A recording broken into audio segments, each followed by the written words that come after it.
So here I am, and I was thinking about a topic today, and the topic that I decided to go with was something that we're actually getting ready to do for our um, our listing or our coaching tomorrow, and that's really zoning in on your listing presentation. So I wrote down here four key ingredients that we do in our listing presentation to make sure that A, we have the highest success not being canceled. B, making sure that we separate ourselves and our follow up. And so I'm going to share with those our secrets that we do. And some of them might call them secrets, but I've taken a blend of different coaches that I've learned and what I've worked with, where I've worked with, and to be able to share with you what I teach the team, what I do daily, and what's helped me have an 88% conversion rate going to my appointments. Majority of the time, the reason why I don't get the listing is the one today where we had a conversation is somebody was taking a 4% commission. And I've actually even came up the objection, how to even overcome that 4% objection, because I looked at the market analysis and was able to increase her price point by 2%, which was the reflection of the commission that we were losing out on. And come to find out that we might even have a potential appointment now. So it's being able to educate them, handle their objections, and to decrease the chances of being canceled on. And these are the strategies and skill set that I've used. Now, I'm just going to go through the cliff notes of this. I'm not going to go into the whole thing. It takes me about an hour and a half. And tomorrow, if you were interested in learning more about that and wanted to become or learn part of what we got going on in the coaching, send me a little message or whatever and be able to invite you to it. But for the most part, that's what we're going to go over. So a couple of things that I wanted to share with you, and I'm writing here in my notes, is the objections I get from agents. Well, what do I do if I'm brand new? Okay. Well, when you're brand new, you can't go to the store and buy time. You can't say, I like to earn 5 years of experience. What you can do is talk like you're 5 years experience though. And the way you do that is increasing your skill set, increasing your knowledge, increasing the vocabulary of what you're doing and how you do it and practicing it. And so we have at our team different things that we do where you have to practice your listing presentation. We do it a minimum of once a week, and then we have goals and challenges. I actually just took Mike out to 131 Main because he did 5 listing presentation practices in 1 week. So we strongly, strongly encourage that because that is where you make your money.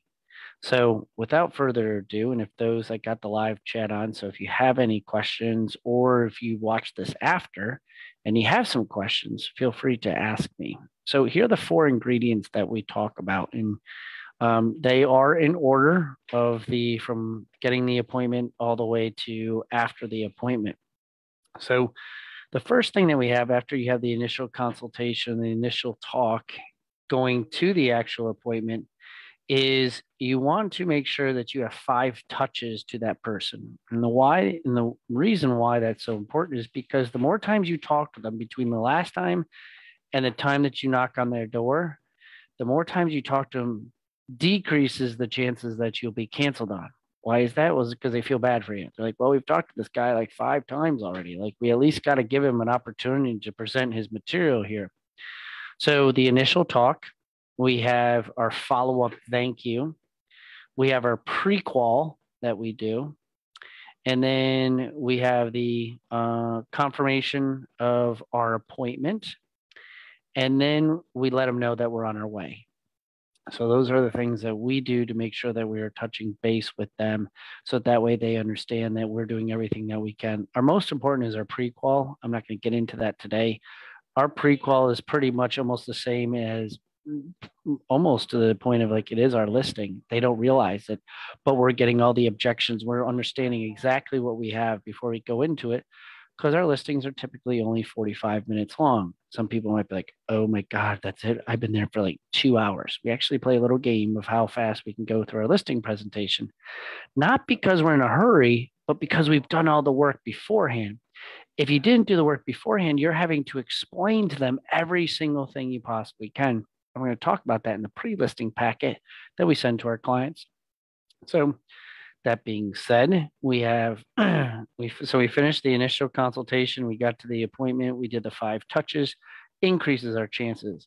During that time period, we also have what we call the pre-listing packet. That pre-listing packet also could be considered a touch, that we've reached out to them and we sent them all the information that we have. There's my alarm. And we sent her all the information that we have about the property. So for those of you who are taking notes of the pre-listing packet, the pre-listing packet is as followed. We have the old MLS. Make sure it's only customer only, not the full agent, because they could see their other agent who actually sold their house and be like, oh my goodness, so I shouldn't have used Cassidy. I didn't even think about her. Okay. So you want to do the customer report. You want to do the realist report. You want to do what we call an RPR. You want to do a team brochure. Inside the team brochure could have your testimonials, could have a little resume about yourself, what people are saying about you, evidence of success, could talk about maybe your company's numbers or your team's numbers for what you're doing. Don't get too excited about that. They don't want to hear all the stuff about you, just enough to be able to make them feel like, okay, this person is well put together. They have something there on the table for them to present to them. Residential property report. I'm not too sure if I said that one yet, but the RPR is something else that we send to them. We have a couple other things that we did with our team is we have a utility information sheet. We also have a top 10 that we do. And depending on what we have, if our preferred lender has something, as well as our home warranty company might have something too, we add into that. Let's see, what else do we add into that type of form? I think, let's see, that's about it for what we have. Then we have, obviously, we also have the documents. With the documents, we have, make sure I got this. Sorry, my phone. With the documents, we make sure that we have the listing agreement is always in there. We highlight where we would like them to sign already. We have, here comes the big one, the seller net sheet. We actually put our numbers already in there so they get to see it ahead of time.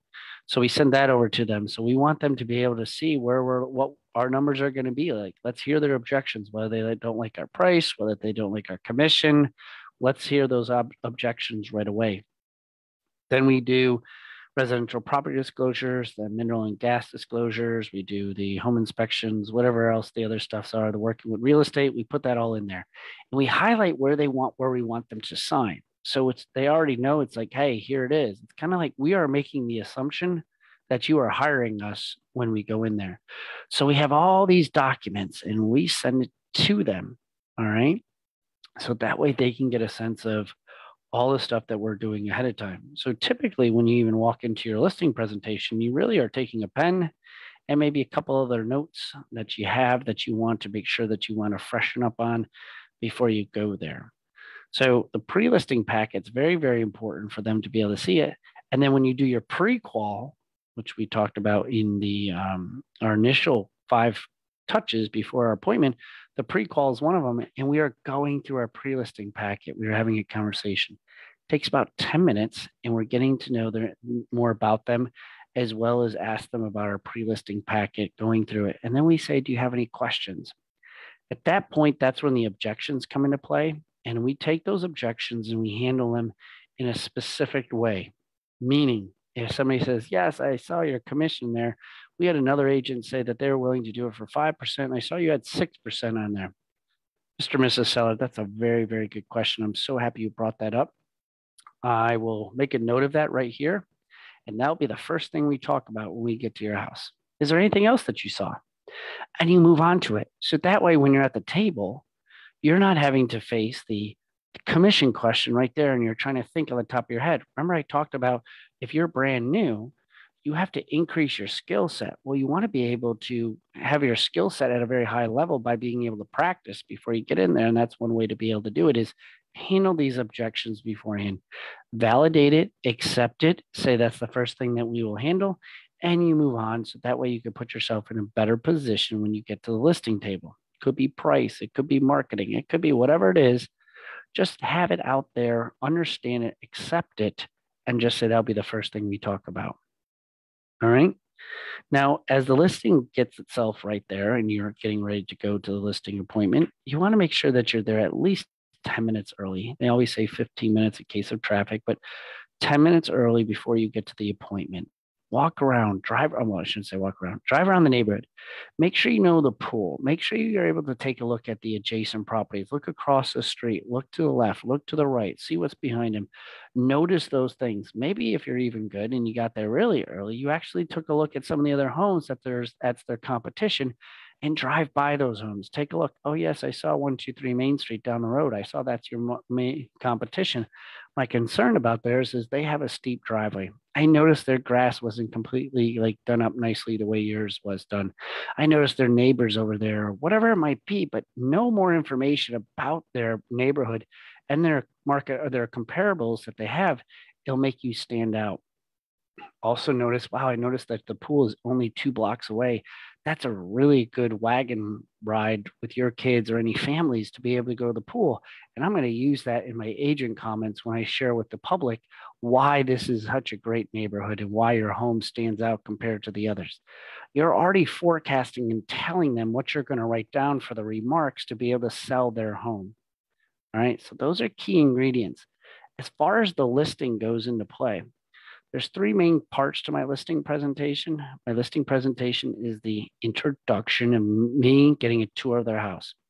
Now, when I share this with you guys, some people are going to say, well, my coach says this, and my person says this, and my team, it's what works for your system. For me, I've been doing this for 5 years, and it's given me the best opportunity. I can go in there blind because I know exactly what my routine is. It's the same thing that I always do.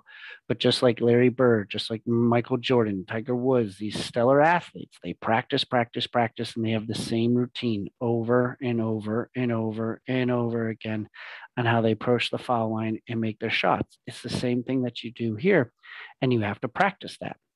So I go in, I look at their shoes. If both of them their shoes off, my shoes are coming off. If one of them has my shoes off and one of them has them on, I ask them, would you like me to take my shoes off? If they both have their shoes on, I keep my shoes on unless they say something different. But for the most part, that's kind of how I roll with the shoes.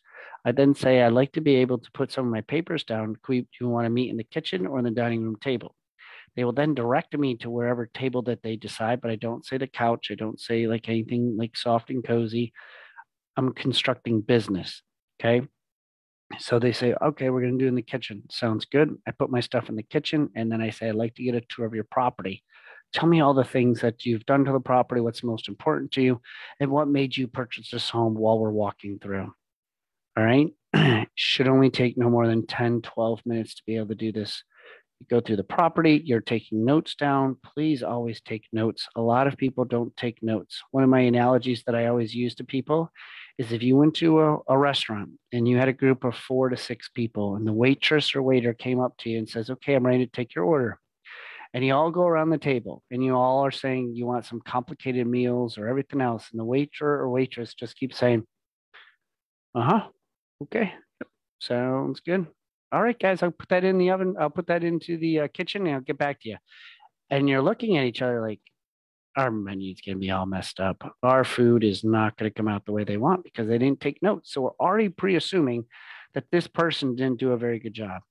So I don't take any chances. I bring a notebook. I bring some information along with me, and I might just be writing down my grocery list. I might be writing down anything and everything but what I want to do, but they don't realize that.